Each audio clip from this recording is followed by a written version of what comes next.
Hi hello this is Usha from Tasha weeks. சாக்லேட்னா மஞ்சியாக தான் இருக்கணுமா? க்ரன்ச்சியாக இருந்தால் நம்ம குனாஃபா பிஸ்டாச்சோ சாக்லேட்ஸ் ஒன்று ஒவ்வொரு பைட்லையும் அவ்வளோ க்ரன்ச்சினஸ் இருக்கும். இந்த க்ரன்ச்சினஸ் தான் நீங்கள் சாப்பிட்ற ஒவ்வொரு பைட்லையும் இருக்கும். இந்த க்ரன்ச்சினஸ் நான் டெஸ்ட் பண்ண வரைக்கும் 10 days வரைக்கும் இருக்குது. இந்த தீபாவளிக்கு எதையாவது ஒன்று புதுசாக இன்ட்ரடியூஸ் பண்ணோம். என்ன இன்ட்ரடியூஸ் பண்ணலான்னு யோசிச்சப்போ தான் இந்த துபாய் வைரல் குனாஃபா பிஸ்டாச்சோ சாக்லேட் இன்ட்ரடியூஸ் பண்ணால் என்ன அப்படின்னு மணி அடிச்சது. ஸோ பட்ஜெட் ஃப்ரெண்ட்லியாக இன்ட்ரடியூஸ் பண்ண கான்செப்ட் தான் இது.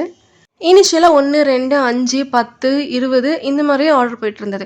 ஃபைனலாக நேற்று வந்த ஆர்டரில் தாங்க கொஞ்சம் மலைச்சி எத்தனை ஆர்டர் வந்திருக்கு அப்படின்னு சொல்லி கவுண்ட் பண்ணி பார்த்தா 250+ ஆர்டர்ஸ், அதுவும் 1 வீக்கில் வித்தின் 7 days போகுமோ போகாதோன்னு நினச்ச ஆர்டர் தான் இப்போ பீக்கில் போயிட்டுருக்குங்க. அதுவும் இந்த தீபாவளிக்கு என்ன இந்த ஹாட்டி நான் ஒன்று போட்டு எடுக்கிறதுக்குள்ளே நாக்கு தள்ளிடுது. ஸோ பட்ஜெட் ஃப்ரெண்ட்லியாக இப்போதைக்கு இந்த பேக்கில் தான் நம்ம இன்ட்ரடியூஸ் பண்ணியிருக்கோம். உங்களோட லவ் ஒன்ஸ்க்கும் கார்ப்பரேட் கிஃப்ட்ஸ்க்கும் பர்ஃபெக்டான ஒரு மெனு. உங்களுக்கும் நம்மளோட கிரன்ச்சி மஞ்சி குனாஃபா பிஸ்டாச்சோ சாக்லேட் ட்ரை பண்ணணும்னா சீக்கிரமாக கீழே இருக்க வாட்ஸ்அப் நம்பருக்கு மெசேஜ் பண்ணுங்கள். தேங்க்யூ.